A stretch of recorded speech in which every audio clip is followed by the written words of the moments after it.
Odan varsın dünyam. Happy birthday.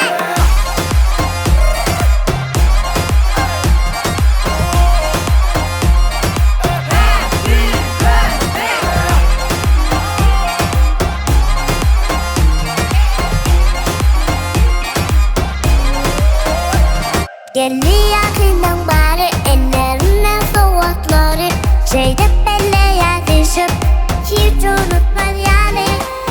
Yine geldi şovun bugün davranın soğuklar sana emmesi senki şovun.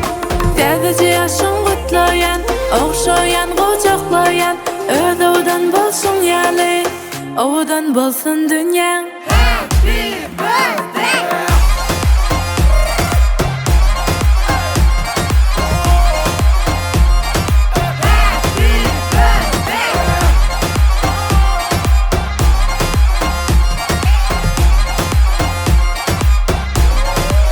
Bu doğulan gün toyalı, yalı edil toyalı Kanı üşüp kutlalı,